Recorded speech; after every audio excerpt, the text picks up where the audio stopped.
민수기는 참 정말 이스라엘 백성들의 그런 그 모습들을 아주 적나라하게 보여주는 본문 중에 하나입니다. 조금 낮춰야 될 것 같아요.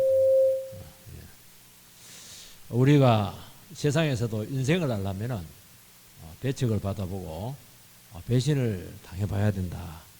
그래 인생의 쓴맛을 알아야 인생을 한다. 그렇게 하는데 오늘 그 본문이 딱 이겁니다. 제일 가까운 누님이 그리고 나를 가장 지지해주고 끝까지 도와줘야 될 형님이 모세의 리더십에 대해서 도전을 합니다.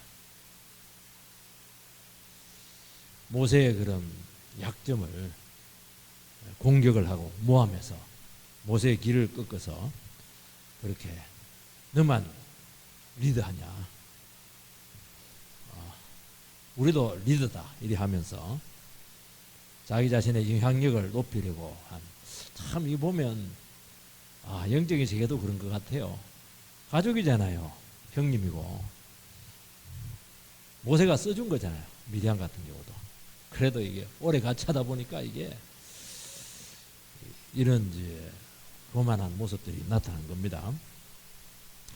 물론 이제 모세가 잘못했으면 이런 욕을 들어 먹어야 됩니다. 배척을 받을 수가 있어요. 군대식으로 막 그냥 명령조를 한다든지 아니면 군인을 가지고 막 누른다든지 이러면 이제 견디다 못 참아서 막 너만 해먹냐 우리도 같이 하자 그렇게 할 수가 있는 것인데요. 모세는 자기 힘을 쓰는 사람이 아니고 자기 카리스마도 쓰지 않습니다. 물론 나오는 건 어떨 수가 없을 것으로 생각을 해요. 근데 모세는 이제 그렇게 리더십을 쓴 것이 아니고 말씀을 증거해서 사람들이 은혜 받게 해서 그리고 변화가 된 심정으로 성령 충만함으로 스스로 순종하게 하는 이 말씀 순종의 원리를 그들에게 실천을 한 겁니다. 이거는 이제 하나님 말씀을 듣고 은혜 받는 사람에게는 통하는데 은혜 안 받고 뭐 교만하다 이러면 이제 이게는 이제 안 통하는 겁니다. 그래서 이 방법 안 씁니다. 말씀으로 목회를 해야 된다. 말씀으로 교회를 세운다. 말은 그리 하는데 안 그래요. 전부 다 찍어 누르고 권위로 그냥 누르뿌리 이렇게 그래야 군말이 없는 거예요. 이리 하니까 이제 제일 가까운 사람들이 모세를 제일 잘 알잖아요. 얼마든지 넘어뜨릴 수가 있거든요. 그래서 제일 첫건으로부터 도전을 받습니다. 오늘 참 아름다운 말씀이 있습니다. 3절에 보면은 모세는 온유함이 지면에서 모든 사람보다 더하더라. 모세는 이 모든 상황을 온유함으로 대합니다. 그리고 절대로 자기 자신의 권위에 대한 손상에 대해서 변호하거나 대처하지 않습니다. 이거는 변호하고 대처한다고 해서 해결될 문제가 아닙니다. 내가 내 잘났단 말이지. 내가 여기서 막 그냥 최고로 권위가 있다. 그렇게 한다면 사람들 웃습니다. 그러면 그럴수록 권위는 추락하는 거예요. 그래서 이것은 하나님께서 변호를 해주셔야 되는 그런 문제였습니다. 그래서 하나님께 나와서 하나님께서 변호를 해주셔서 높일 자를 높이시고 낮출 자를 낮추시고 징계할 자를 징계하시고 그렇게 해서 이스라엘 공동체를 다시 한 번 더 새롭게 해서 광야 순례길을 걸어가게 한 것입니다. 만약 여기서 리더십에 문제가 생기면은 이스라엘은 광야에서 딱 끝이에요. 모세 외에 누가 그 이스라엘 백성들을 이끌겠습니까? 미리암한테 그 권세를 줘보시기 바랍니다. 하루도 못 가요. 아론은 됩니까? 택도 없어요. 안 되는 겁니다. 그러면 이제 이스라엘 백성 광야에서 지리멸렬을 하는 겁니다. 이 굉장히 중요한 문제였어요. 이게. 첫 번째는 오해와 비방은 가까운 사람들에게부터 온다는 것을 기억을 해야 됩니다. 1절 말씀을 읽어보면은 모세가 구스 여자를 취하였더니 그 구스 여자를 취하였으므로 미리암과 아론이 모세를 비방하니라. 모세가 구스 여자를 취하였더니 딱 들으면 충격적입니다. 아니 그 유명한 배우가 그 여자랑 그 여자를 취했대. 썸씽이 있대. 근데 그 뜻은 아니고요. 취했다는 말이 어떤 성범죄를 했다, 바람을 피웠다 그런 것이 아니고 그 당시에는 제출을 얻을 수도 있거든요. 정식 결혼을 한 겁니다. 취했다의 뜻이 결혼을 했다는 겁니다. 이 두 가지로 해석을 합니다. 하나는 원래 모세의 부인이 시보라잖아요. 시보라라는 겁니다. 근데 시보라는 미디안 여자인데 이 구스 여자라고 되어 있거든요. 어떤 사람들은 요 미디안도 구스가 이디오피아니까 미디안 광야하고 가까워요. 그 뭉뚱그려서 전부 다 그냥 구스 사람이다 그렇게 분류한다 그렇게 보는 분들도 있습니다. 그래서 이 보면 그 이디오피아 사람들이 아프리카 사람인데도 불구하고 예멘이라든지 이쪽하고 굉장히 가깝거든요. 지도상으로 보면은. 그래서 좀 중동 사람하고 좀 비슷한 부분들이 많아요.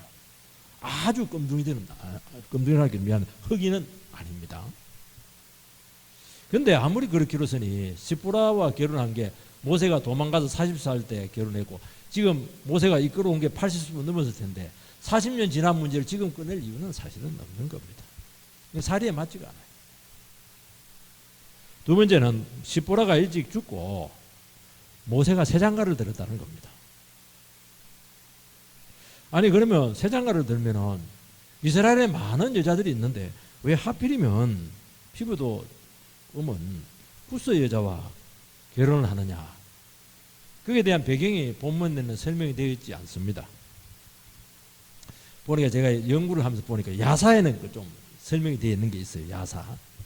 모세가 40살 되기 전에 이디오피아 원정을 했는데 그 사막을 통과해야 된다고 그래요. 거기서 이제 완전히 그 정벌을 하면서 그 이디오피아 공주와 결혼을 했다. 그래서 그냥 그거 두고 이집트로 이제 돌아왔다는 겁니다. 근데 그 공주가 끝까지 결혼하지 않다가 모세가 80이 넘어가지고 이스라엘 백성들을 광야로 인도할 때 그때 찾아왔다는 거예요. 왜냐하면 그 가깝긴 해요.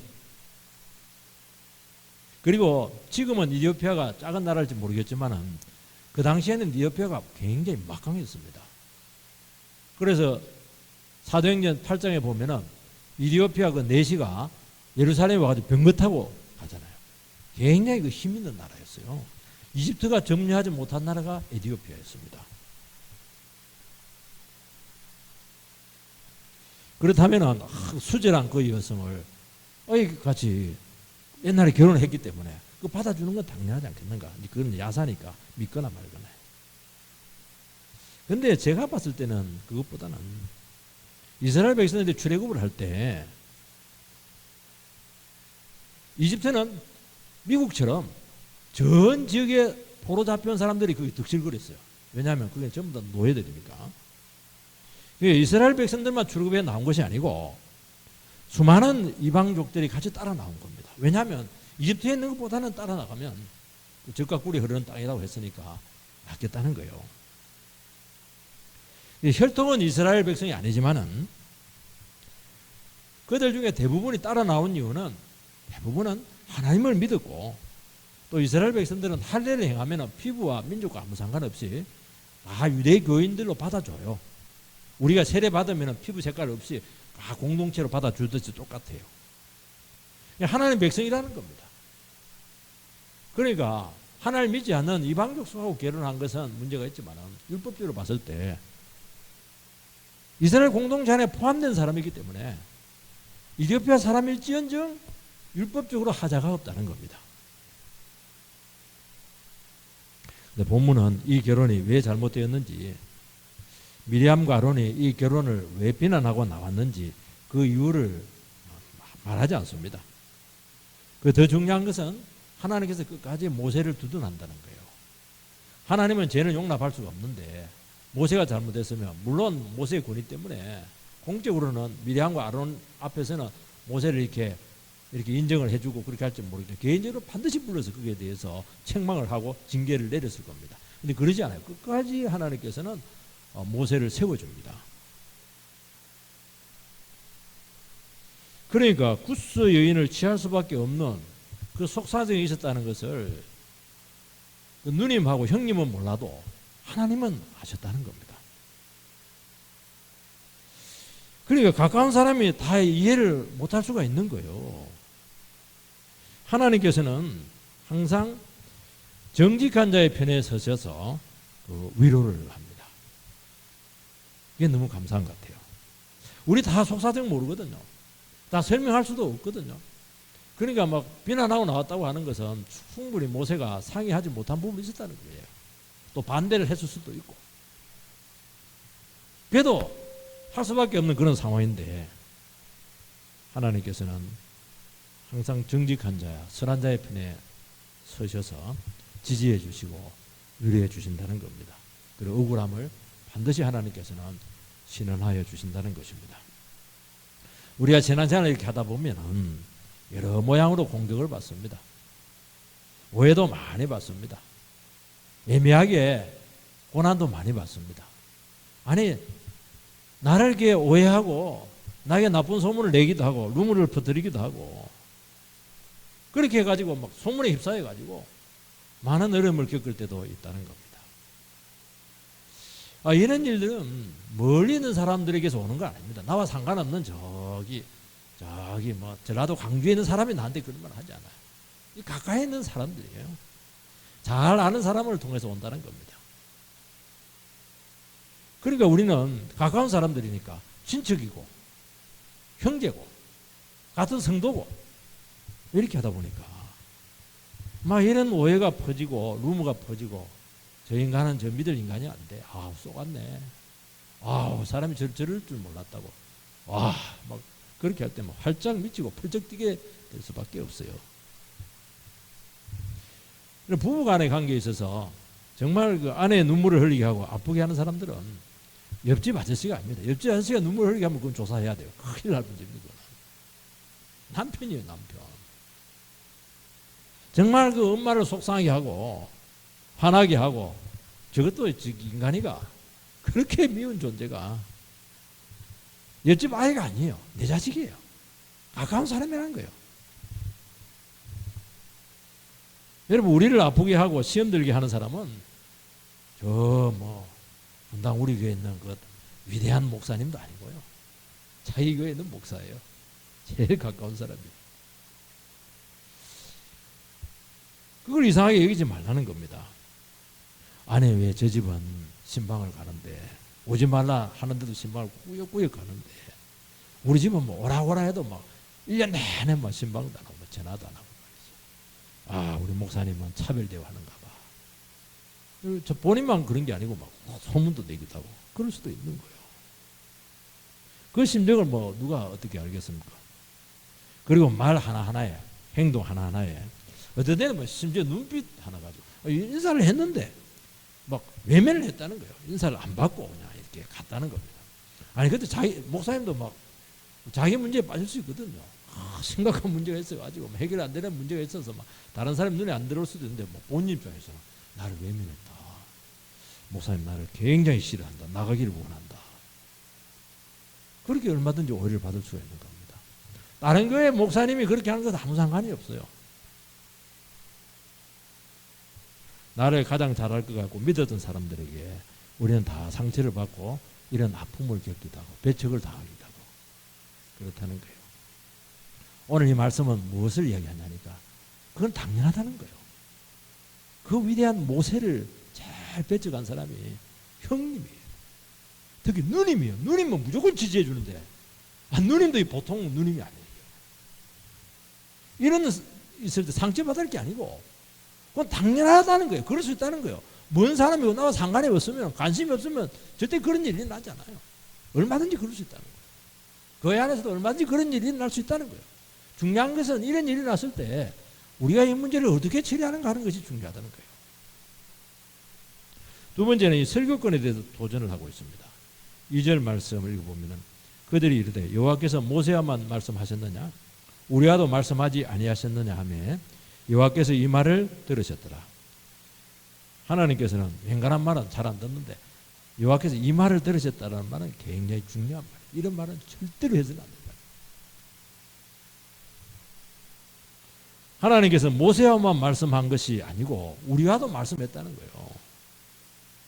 너만 설교하냐? 나도 설교할 수 있다. 근데 이 말이 맞습니다. 어느 정도 맞아요. 미리암은 여선지자입니다. 그리고 출애굽했을 때 시를 쓰잖아요. 막 춤을 추면서 성경에 나와 있잖아요. 미리암이 쓴 시가. 아론은 모세의 대변자입니다. 그리고 대제사장입니다. 그러니까 역할이 비슷한 사람들이 항상 우리를 힘들게 한다는 겁니다. 그러니까 목사하고 직장인하고 역할 부분 갖고는 갈등하지 않아요. 목사는 목사끼리, 사업하는 사람은 동종 계통의 사업하는 사람끼리 항상 경쟁을 할 수밖에 없다는 겁니다. 이 두 사람은 가족이 있거든요. 그리고 같이 리더십을 발휘하고 있는 동력자들이고 지도자들입니다. 처음에는 안 그랬죠. 처음에는 참 모세를 귀하게 봤는데 오래 이렇게 하다 보니까 또 모세의 약점도 보이기도 하고, 인간이잖아요. 모세는 니하고 우리하고 뭐 다를 게 없다는 거예요. 특히 모세는 말을 잘못해요. 그래서 그 대변인으로 형님을 붙였는데 그 형님이 나중에 문제가 돼요. 이게. 하나님이 너만 쓰는 것이 아니고 나도 쓴다, 우리도 쓴다, 그렇게 하는 겁니다. 경쟁심이죠. 열등감이죠. 시기심이고 질투심입니다. 선교지에 가면, 저는 안 가봐서 모르긴 한데 선교지에 가면, 그런데 단기 선교 가니까 그 맞는 것 같아요. 선교 사람들은 막 애환을 이야기 많이 하는데 그냥 그 같은 그 근처에 있는 그 선교 지역끼리 한국 사람이 다 파송한 건데 영역 다툼이 가장 심하고 시기 질투가 막 그렇게 많다는 것을 알 수가 있어요.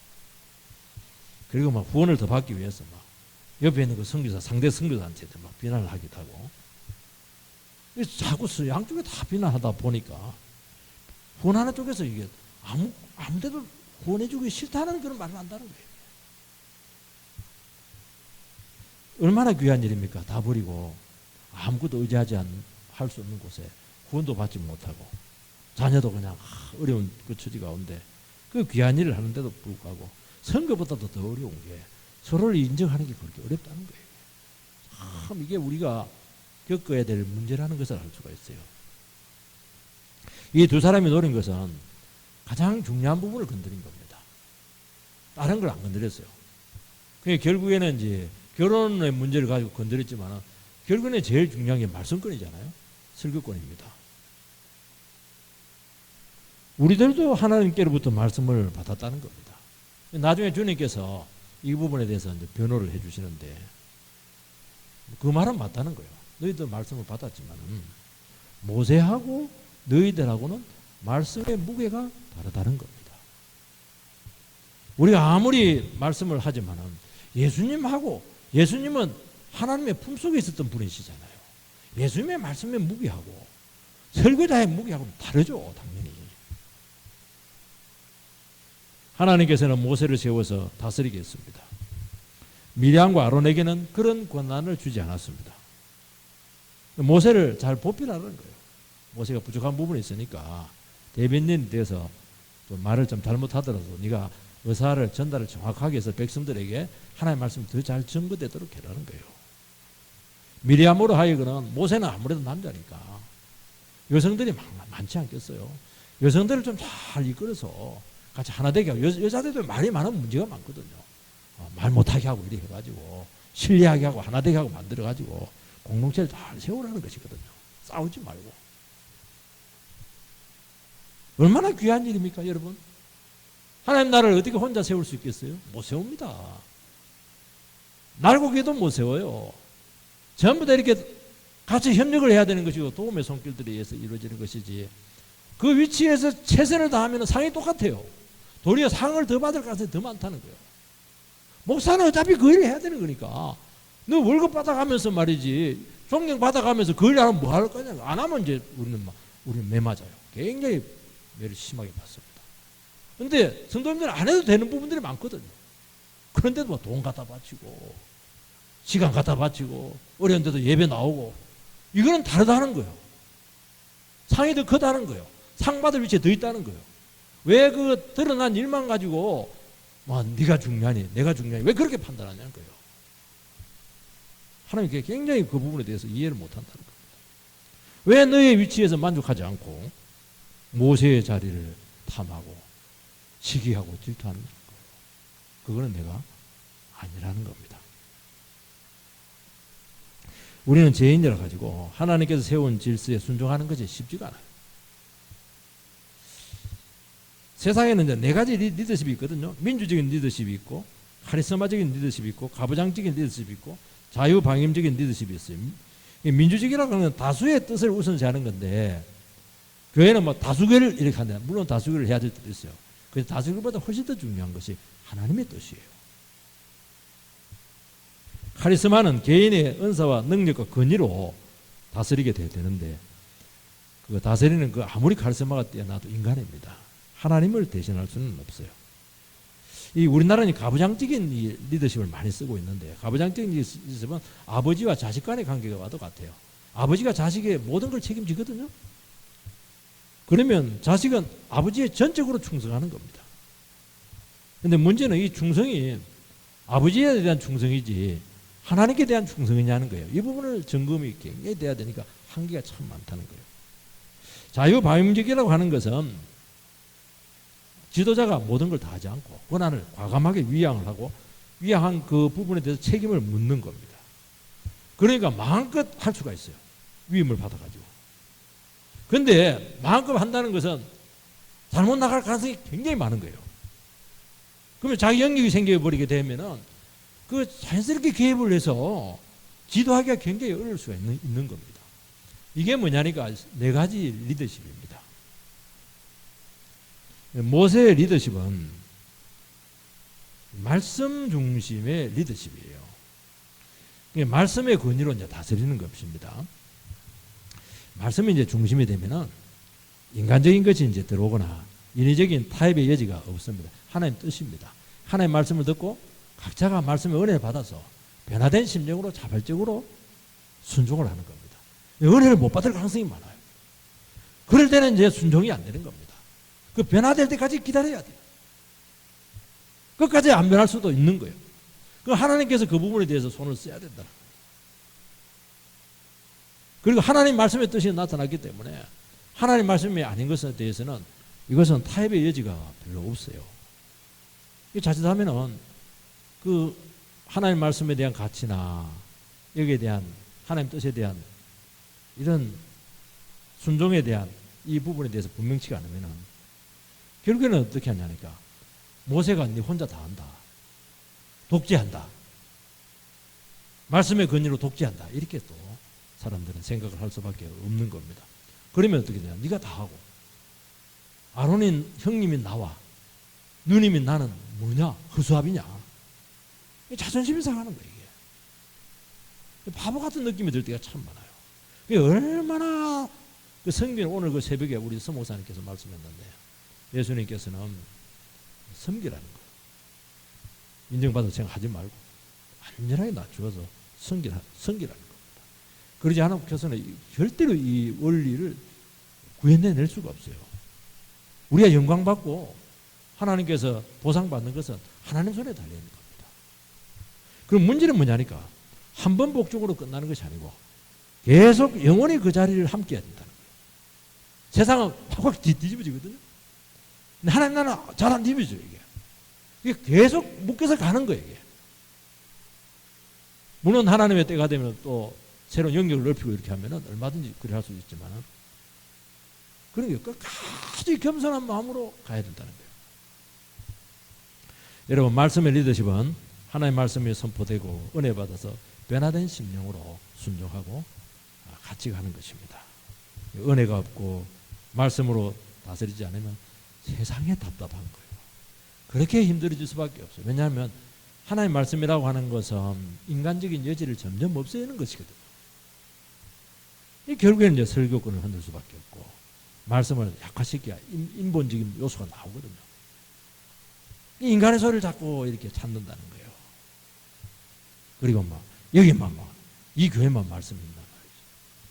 이 사람만 뭐 말씀이 있냐 이렇게 하면서 자기 취향에 맞는 말씀을 찾을 가능성이 참 많다는 겁니다. 물론 그럴 수 있어요. 그렇게 해도 돼요. 그 동기는 잘 살펴봐야 된다는 거예요. 동기는 하나님께 정말 나에게 뭘 지금 어떤 부분을 지금 주님께서는 지금 점검하고 있는 거 하는 부분에 대해서는 굉장히 중요하다. 3절 말씀을 보면 이 사람 모세는 온유함이 지면의 모든 사람보다 더하더라. 모세는 하나님을 원망하는 백성들에게는 단호히 대처합니다. 하나님 앞에 나가서 막 그냥 원망 불평하면 바로 그냥 이렇게 막 그냥 쌍눈을 켜고 막 그들에게 대처를 했는데 자기 자신의 권위에 대한 도전에 대해서는 굉장히 온유했다는 거예요. 특히 가장 잘 이해해야 할 사람의 비방은 정말 씻을 수 없는 큰 상처로 그에게 다가왔습니다. 모세는 이 문제를 가지고 형님에게 따지지 말고 누님이 나한테 그렇게 해서 되겠어요? 벌써 그 정도 나왔다는 것은 이렇게 나왔다는 것은 이게 하루 이틀 된 문제가 아니라는 거예요. 생각하고 있다가 딱 문제가 터지니까 딱 터져 나온 것이거든요. 이거는 말하면 할수록 당합니다. 그렇게 할 수가 없어요. 참을 수밖에 없어요. 그리고 하나님께로 이 문제를 가져갑니다. 왜냐하면 스스로를 자기 문제니까 자기를 말하면 말할수록 그냥 그것만 되는 거예요. 자기 핑계밖에 안 되는 거예요. 합리화밖에 안 되는 거예요. 하나님께서 변호를 해주셔야 된다는 것입니다. 특히 모세의 약한 부분을 공격했잖아요. 이거는 참는다고 되는 거 아닙니다. 하나님을 인정하고 하나님의 처분에 이 모든 문제를 맡겨야 된다는 것입니다. 비난 앞에 하나님께서 하나님 이런 문제를 터질 때 저것들은 막 인간도 아니야. 정말 얼마나 내가 참고 그동안 같이 가려고 노력하고 이렇게 했는데 아니 어떻게 형제로서 저렇게 나올 수가 있어. 참 세상에 믿을 인간 하나도 없구나. 그렇게 하면 큰일 납니다. 그렇게 하지 않고 하나님께서 또 나를 비난하는 거 보니까 정신 차리라고 하는구나. 하나님 이렇게라도 나를 낮추기를 원하는구나. 그렇게 자기 또 낮추고 겸손하게 나가면 돼요. 그러면 놀라운 일이 생깁니다. 성령님께서 나를 다치지 않게 해요. 그리고 성령의 역사가 일어나요. 그리고 영혼에 대한 풍성함이 막 나타나요. 품을 수 있는 마음이 생기는 거예요. 근데 저것 봐라. 저것들이 말이에요. 내가 해준 게 얼마인데 하나 둘 셋 넷 다 100개는 더 돼요. 100가지 다 해줬는데 한 가지 네 마음에 안 들었다고 그렇게 할 수가 있어. 이러면 이제 큰일 나는 거예요. 그 사람은 한 가지가 문제인데. 여러분 사람 붙들고 오해 풀려고 하면 한도 끝도 없어요. 그거 풀린다고 해서 그때 이해해놓고 집에 가서 딴 생각 한다니까요. 딴 말 한다니까요. 그 말 더 붙여서 오해를 한다니까요. 이때는 하나밖에 없습니다. 하나님께서는 아신다는 겁니다. 사람은 자기 시야에 따라서 다 보게 되고 자기의 경험에 따라서 또 자기의 그 보고 싶은 것만 볼 수밖에 없어요. 그러면 그렇게 또 보여요. 희한해요. 사람은 다 못 봅니다. 나머지 다 흘려요. 저 사람이 나를 싫어한다고 여기면 그 사람이 하는 모든 것이 나를 싫어하는 행동으로 다 보여요. 희한하죠. 좋아해 이 말도 날 비웃는 것으로 보여요. 진짜 좋아하는데 사랑해 이것도 나를 미워하는 것으로 들려요. 참 신기해요. 그래서 목회에도 오해가 많습니다. 그 오해 다 풀리고 하면 목회 못합니다. 100사람 생각이 다 있는데 그 생각을 어떻게 다 일일이 다 체크를 해줘요? 안 되는 겁니다. 하나님이 보고 계세요. 하나님 판단하고 있습니다. 시간 지나면 드러나요. 회개할 때는 회개하고 또 교회 나가기도 하고 이렇게 하는데 돌아오신 분들도 또 많아요. 그때 와가지고 목사님 잘못했습니다 이러면서 참 그렇게 또 어떤 사람도 또 부안해도 가지고 막 같이 따라 나가고 이렇게 하네. 정말 참 속이 상하죠. 나중에 보면요. 얼마 안 가서 드러나는 거 참 많아요. 이건 인간이 할 수 없는 부분이에요. 여러분 하나님께서 이 문제를 알고 계시고 하나님께서 내 속사정을 알고 있고 이 모든 상황을 보고 있다. 그렇게 하면은 한 가지를 할 수가 있어요. 참을 수가 있어요. 그게 안 되면 참을 수가 없어요. 참을 수가. 그래서 문제가 생겨요. 참아야 되거든요. 한 가지 분명한 것은 하나님의 중심을 보시고 우리의 동기를 보신다는 거예요. 정직하고 선한 자의 편이라는 겁니다. 그걸 절대적으로 믿으셔야 됩니다. 억울한 일을 당했을 때 사람의 방법으로 풀이고 하면 더 엉클어집니다. 그래서 나중에는 빼도 박도 못해요. 요셉처럼 억울한 사람 누가 있습니까? 형님들한테 배신당했죠. 열심히 했는데 또 보디발 부인이 와가지고 요셉이라면서 그냥 우통을 탁 벗었는데 그냥 요셉이 우통 벗고 나를 강간하라 했다. 얼마나 억울해요. 평생 지하감을 가르쳤는데. 요셉은 뭐 거기서 막 온 동네만 저 여자 지금 뭐 소문 안 냅니다. 내도 되지도 않아요. 얼마나 억울합니까? 그런데도 불구하고 묵묵하게 또 감옥 생활을 합니다. 왜냐하면 내 감옥에 있지만 평생 못 나오지만 주님은 내 마음을 알고 있고 내가 얼마나 죄를 싫어하는지 알고 있고 하나님께서는 내 속사정을 하신다는 거예요. 그래서 또 나오잖아요. 하나님께서 요셉과 함께 하시니 형통하게 되었더라. 제일 불행한데 요셉은 형통의 복을 받았어요. 왜 형통의 복을 받았어요? 하나님이 하신다는 거 아니겠어요? 하나님 나와 함께 했다는 거예요. 그 비참한 지역에서 하나님이 그를 도와주셨어요. 하나님 도와주시면 살만해요. 아무리 좋은 곳이 있더라도 하나님이 함께 하지 않고 도와주지 않으면 그거는 지옥입니다. 여러분들. 세 번째는 하나님께서 직접 변호를 하고 있습니다. 하나님은 세 사람을 급히 해막으로 호출합니다. 왜냐하면 이것은 오래 끌 일이 아닙니다. 끌면 끌수록 관계만 나빠지게 되고 교회는 세 사람에 의해서 두 패로 나눠질 가능성이 많아요. 공동체가 딱 나눠지는 거예요. 하나님께서 바로 개입을 해가지고 세 사람을 호출을 합니다. 6절에서 8절 말씀을 같이 한번 읽어보겠습니다. 6절에서 8절 말씀 같이 시작. 이르시되 내 말을 들으라. 너희 중에 선지자가 있으면 나 여호와가 환상으로 나를 그에게도 알리기도 하고 꿈으로 그와 말하기도 하거니와 내 종 모세와는 그렇지 아니하니 그는 내 온 집에 충성함이라. 그와는 내가 대면하여 명백히 말하고 은밀한 말로 하지 아니하며 그는 또 여호와의 형상을 보거늘 너희가 어찌하여 내 종 모세 비방하기를 두려워하지 아니하느냐. 요지는 뭐냐? 모세하고 네 두 사람하고는 내 앞에서 봤을 때 내가 판단했을 때는 비교 불가다는 거예요. 쉽게 말하면 우리식으로 말하면 같이 놀 생각하지 말라는 거예요. 선지자에게 꿈이나 이상이나 예언을 준다는 겁니다. 모세는 하나님이 직접 말씀을 담아주었다는 거예요. 꿈하고 이상하고 하나님 직접 대면해서 말하는 거하고 다르죠. 그게 모호하지가 않는 거예요. 은밀한 것도 없고 비유로 말한 것도 없고 이상으로 말한 것도 없고 환상으로 말한 것도 없다. 나와 직접 대화했다는 거예요.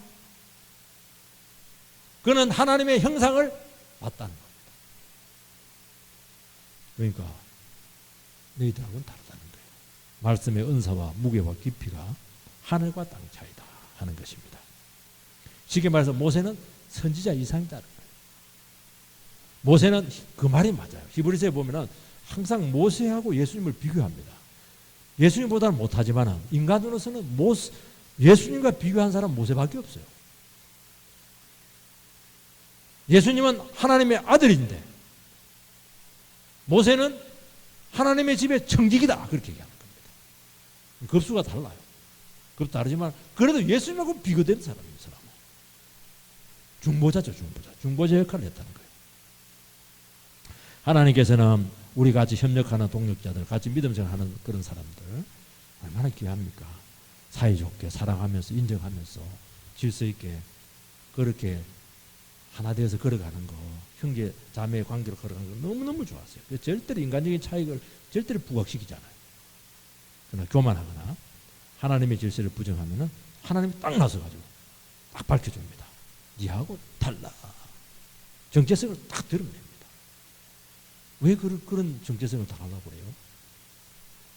인정할 자를 인정하고 교만한 자는 반드시 끌어내립니다. 이 부분에 있어서 하나님께서는 망설이지 않아요. 왜냐하면 이게 안 되면 하나님 나라가 깨지거든요. 그러면 비난자는 갑자기 힘을 잃게 되고 말문이 막히고 내가 착각을 했구나. 스스로 너무 못 빠졌구나. 아프게 자기 자신의 모습을 인정을 할 수밖에 없어요. 하나님의 판단은 그렇게 무서운 겁니다. 하나님 직접 나타나가지고 나쁜 놈아 그렇게 하지 않아요. 분명히 알게 합니다.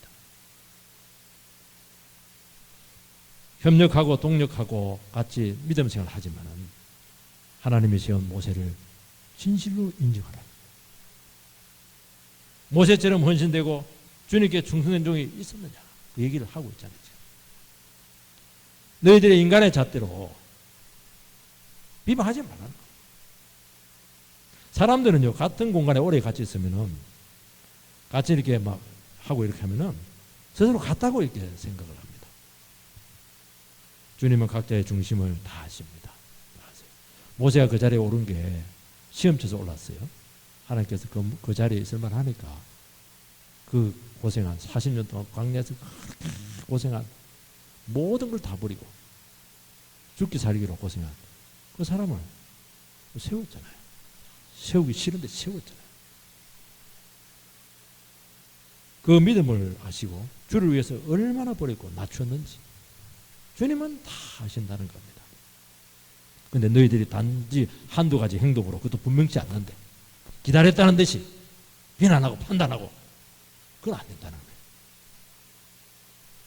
여러분, 사람들은요, 명예와 권위를 실추하기 위해서 드러난 행동 한두 가지로 집중 공격을 합니다. 하나님은 드러난 행동 한두 가지도 중요하지만은 그걸 보진 않아요. 그거는 봤을 때는 전체 줄기에 중요치가 않아요. 하나님은 그 사람이 정말 누구냐는 거예요. 누구냐를 본다는 거예요. 우리는 드러난 행동으로 다 할 수가 없습니다. 그래서 행동을 가지고 바로 비난하는 것은 굉장히 신중치가 못한 겁니다. 그러니까 오늘 12장 1절에도 보면은요, 모세가 굿소 여자를 취하였더니 그 굿소 여자를 취하였으므로 비방했다. 기다렸다는 데 비방했다는 거예요. 좀 기다려보지. 모세한테 찾아가가지고 자초지종을 좀 알아보지. 속사정이 있을 텐데. 아니, 모세가 흑인 여자와 말이지, 이스라엘은 여자가 없는 거야 이러면서 막 아주 정말 민족의 이름을 더럽혔다 이러면서 일을 저질렀지 않겠어. 마치 건수를 잡은 것처럼 비난을 하는 겁니다.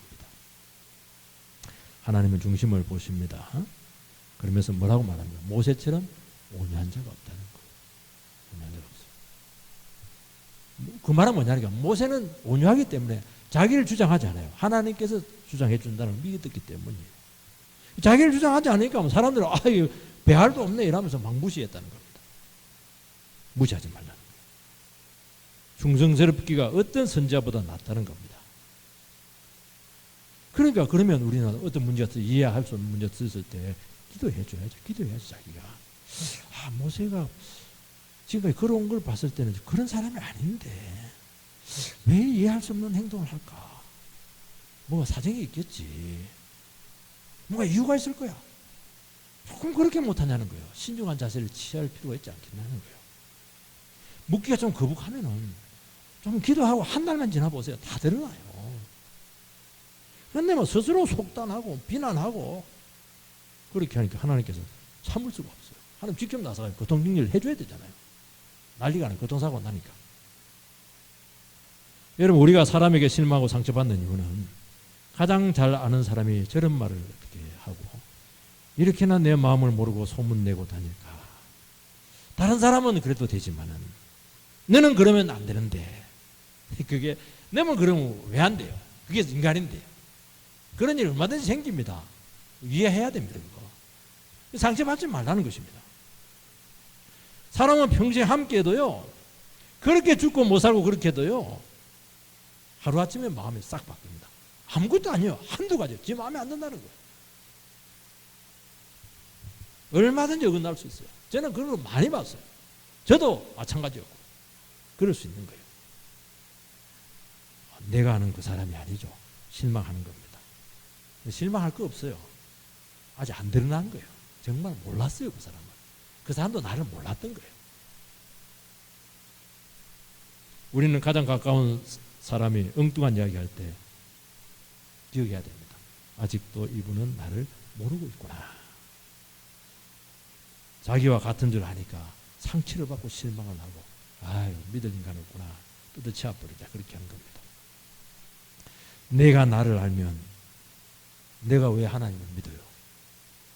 우리는 모르니까 하나님 믿는 거예요. 하나님만 아시니까. 그래서 사람에게 실망하면 하나님밖에 없다는 것을 알게 되는 겁니다. 그리고 사람은 믿을 존재가 아니고 도와줘야 될 존재고 이 사람들을 좋은 쪽으로 이끌어야 될 존재고 변화돼야 될 존재라는 걸 알거든. 더 기도 제목이 많아지는 거예요. 우리가 하나님을 대할 때도 주의해야 됩니다. 우리 하나님 앞에서도 막 하나님 내 뜻대로 안 해주고 기도했는데도 응답 안 해주고 하나님 막 되어가는 상황이 보니까 막 서운한 거예요. 막 그런 게 낙심이 되는 것이거든요. 하나님 나를 사랑하지 않는가 봐. 믿어봐도 별 것 없어. 근데 놀라운 것은 오늘 저는 이게 놀라운 게 뭐냐, 2절에 보니까요, 여호와께서 이 말을 들으셨다. 이런 말을 딱 들어요. 아다리가 딱 돼요. 우리 그런 말하면 하나님 딱 들으세요. 그래서 나타난 현상으로 여러분들께서는 쉽게 판단하지 마시기 바랍니다. 하나님은 어제나 오늘이나 동일하고, 우리가 복 주기를 원하고 성공적인 인생이 되기를 원하고 합력해서 선이 되게 하고 제대로 된 은혜를 주시기를 원하신다는 것입니다. 믿음으로 반응하시기 바랍니다. 하나님이 나를 이렇게 대하는 것은 더 큰 뜻이 있기 때문이야. 그러면서 하나님을 깊이 알아가는 기회가 되시기 바랍니다. 11절 말씀, 아론이 이에 모세에게 이르되 슬프도다. 내 주여, 우리가 어리석은 일을 하여 죄를 지었으나 청하건대 그 벌을 우리에게 돌리지 마소서. 하나님께서는 모세를 변호하고 막 팍 떠나버렸어요. 진도를 막 표현했어요, 두 사람. 그리고 미디암은 나병으로 칩니다. 형님을 안 치고 누나를 쳤어요. 그 누나가 주동자급이에요. 아론이 이제 회개를 합니다. 사람은요, 한번 책망을 듣고 징계를 당해봐야 겨우 깨닫습니다. 아론이 겨우 깨달아요. 동생에게 뭐라고 하냐니까 11절에 보면 내 주여, 동생 주제에 말이야 이래놓고는 나중에는 내 주여, 굉장히 존중하는 표현을 쓴 거예요. 하나님께서는 반드시 인정할 자를 인정하게 하고 고개를 숙이게 하신다는 겁니다. 하나님 두려운 분이세요. 저는 이 부분이 정말 어려웠어요. 담임 목사님을 부목사일 때 당연히 인정할 것 같은데 안 되더라고요. 희한하죠. 그리고 막 잘 인정이 잘 안 됐어요. 하나님께서 저를 팍 낮춰가지고 아주 완전히 그냥 저를 낮추셨어요. 그리고 그분을 진실로 존경했습니다. 여러분, 심판의 위기에서 모세의 도움을 받을 수밖에 없는 한계를 인정을 하게 한다는 겁니다. 왜냐하면 이 한계를 인정 안 하면 계속 징계 가운데 살아가야 돼요. 아론은 그걸 알았던 거예요. 13절 14절 모세가 여호와께 부르짖으 이르되 하나님이 원하건대 그를 고쳐주옵소서. 여호와께서 모세에게 이르시되 그의 아버지가 그의 얼굴에 침을 뱉을지라도 그가 이래 동안 부끄러워하지 않겠느냐. 그런즉 그를 진영 밖에 이래 동안 가두고 그 후에 돌아오게 할지니라. 모세가 중보기도를 합니다. 그래서 하나님 마음을 바꾸어요. 모세는 얼마나 두 영혼을 사랑했습니까? 7일 동안 진 밖에 두게 했다는 것을 알 수 있습니다. 오늘 우리 시간 주님 앞에서 우리의 모습을 바라보시기 바랍니다. 이거는 누구를 향해서 얘기한 게 아니에요. 나를 향해서 얘기한 것이고 우리 모두를 향해서 주신 이 말씀입니다. 이 말씀을 가지고 우리 주님 앞에 진실로 나가서 하나님, 나에게 이런 미리암과 아론과 같은 모습이 없는가. 오늘 이것을 얘기하지 않고 저 사람은 저 사람이야. 그럼 큰일 나는 거예요. 저 집사님이야, 저 권사님이야, 저 장로님이야, 저 목사님이야. 그럼 큰일 나는 거예요. 나예요. 그분을 가지고 우리가 철저히 얘기하는 시간이 되기를 축복합니다.